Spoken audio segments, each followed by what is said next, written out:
What's up, YouTube? Welcome back to the Cutlass Board Games channel. I'm Keith and I make board games for a living, and recently Moldhound uploaded a video where community members imagined what League of Legends cards, well, champions, would look like as Magic cards.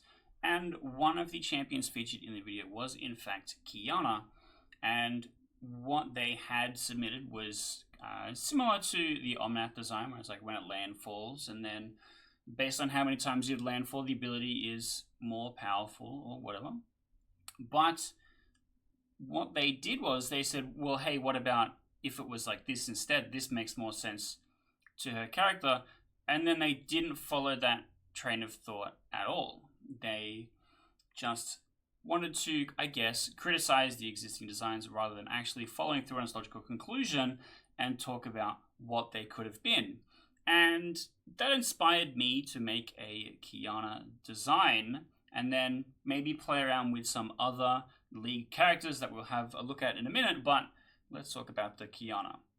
So it is a Teema colored tutu. This makes sense because, and even you can see in her key art, she has the 3 colors on her chakram, and she's a legendary creature, human assassin, which kind of matches her role within League of Legends. And her ability is Landfall. The first time a land you control enters each turn, if it was a forest, put a +1/+1 counter on Qiyana. If it was an island, Qiyana gains hexproof and unblockable. If it was a mountain, Qiyana fights up to 1 creature you don't control. So this is kind of the direction that we're heading in, where it's like based on what the typing is, then Qiyana would get a benefit, or you as the Qiyana player would get a benefit. The intention with all the designs of these cards coming is to be played kind of as your commander, because I'm assuming this would be like a secret layer drop or something like that. If I was designing something to be in a step going like directly into standard, and the cards needed to play around with other cards in that format, I would probably make different choices. But this is kind of how it goes. And I kind of want to defend my choices here a little bit, because the forest putting a +1/+1 counter makes sense. The island giving hexproof and unblockable kind of makes sense. In League, she does have the ability to kind of, it's not, I think it is stealth, not specifically invisible. Correct me in the comments if I'm wrong, but and evasion. And mechanically, the idea is if you held up a fetch land, you could potentially fetch for something that has the island basic type, and then you could use that to protect Qiyana if she was targeted by something. But you can also make it unblockable so that she can get through that damage with the counters that you've been placing on her. And then when a mountain enters, Qiyana fights up to 1 creature you don't control. This is more of a green effect. Red doesn't tend to have fight as much in the same way that green does. But I wanted it to be green makes her bigger, blue protects her, and red is like a pseudo removal or aggressive strike. And because she's kind of a brawler, isn't like the right term, she just like runs up and fights you as an assassin, that her fighting another creature made more sense to her League of Legends character design than specifically this meeting the requirements of it, being a Magic card and how the color pie works in Magic. So I felt that it was an okay fumbling of the color identity a little bit there, because it kind of fit. It made more sense than like Qiyana deals damage equal to her power to up to 1 creature, because that has no risk involved. It doesn't require her, to have enough toughness to survive or stuff like that. But that was kind of the idea that I started with, that I'm envisioning kind of like a Teema, make guys and run at you kind of a deck, because it's the first time a land control enters each turn. So if you are ramping, you don't actually get additional extra helpful benefits, but you can do it on your opponent's turns if you have fetch lands, or if you have something like an instant speed ramp spell like Harrow, for example. And then you can have other additional benefits. If you had something like Yavimaya, which turns all of your lanes into additionally forests, that means that when you trigger the landfall, if it was a mountain, it's also mountain forest. And the idea is to be hitting as many basic land types entering as one. So if you had something like Prismatic Omen, whenever you played a land, not just fetch lands, but like because the fetch land as well would also have all basic land types. Kiana's all 3 modes would activate at the same time. So she would get the counter, she would become hexproof and unblockable, and she would fight something, which I think is really cool. And I kind of like how it's a protects the princess kind of strategy. But let's move on. I made a couple other characters for us to have a look at here. Next up is Yorick, who is enough. Yorick is a character I like very much, and the title comes from his voice line where his ultimate summons a creature. I'm not sure how much people watching this will know about League of Legends, but his ultimate summons a creature and they banter, and it offers to him. It's like your physical form is so limiting. You could be infinite. And Yorick replies, I am enough. And that was the whole thing that I wanted to build this around, where Yorick changes how you interact with your library and the graveyard. He is the gravedigger kind of character. And so Yorick is a colorless green, white, black legendary creature zombie giant with lifelink.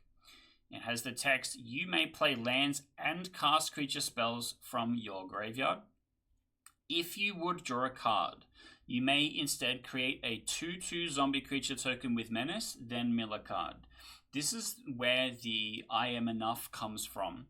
I do not need to draw cards from my library. I will be making zombies instead. And so if you're drawing lots more extra cards, Yorick is like, I don't care. I'm going to be making 2/2 zombies and then milling those cards instead because I can cast creatures and play lands from my graveyard anyway. This is kind of an evolution of the Ice-Till Explorer idea, where the Ice-Till Explorer is you can play an additional card and you can play lands from your graveyard. And it gets really crazy really fast if you have something like a fetch land where you're...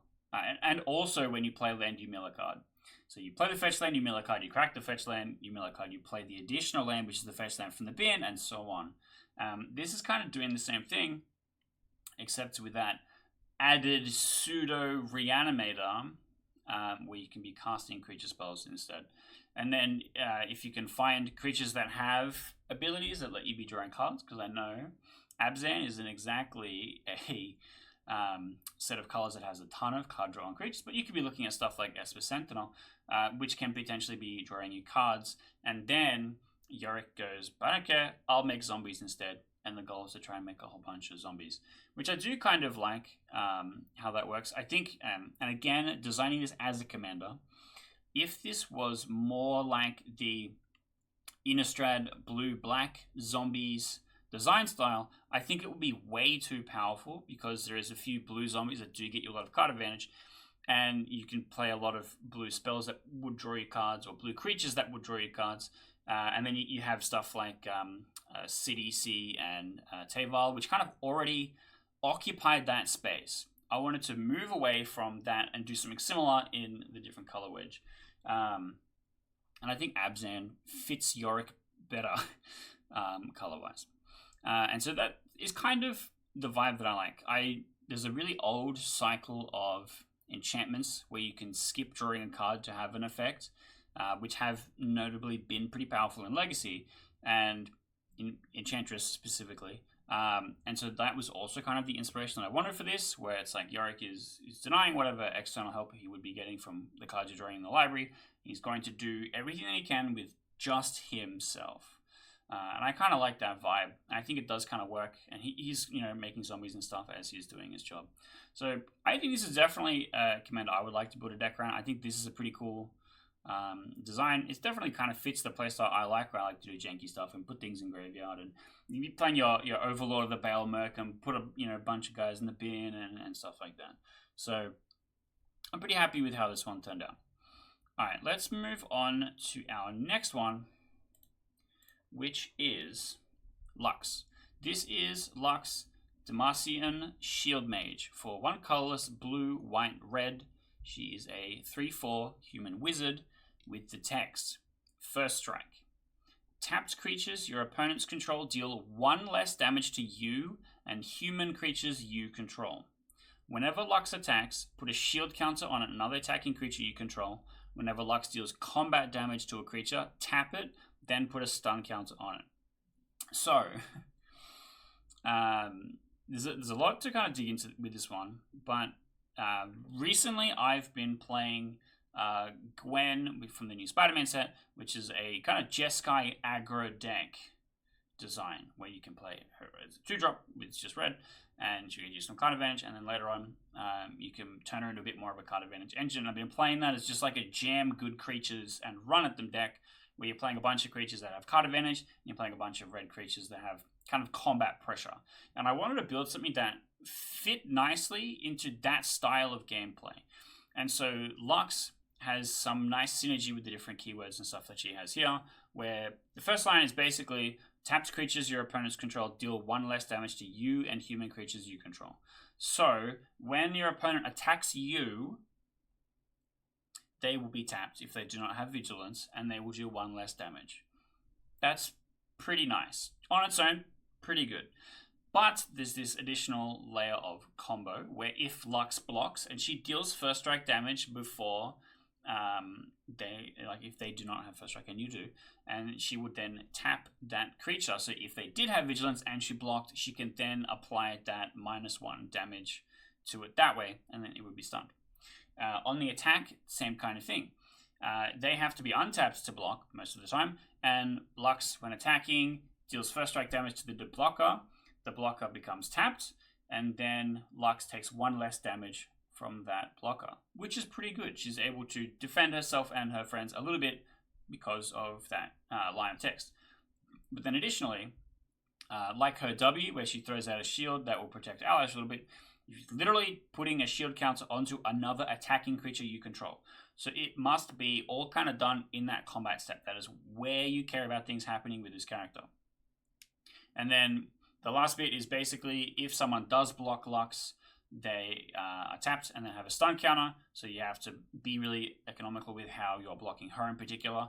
And if she does get blocked by something bigger than her, she can potentially mitigate one of the damage, and you can maybe play tricks around that or whatever. But if she does die, something else is going to be tapped for a turn as a result. And so it's kind of an okay trade-off losing your commander to that, because she doesn't have an entrance effect.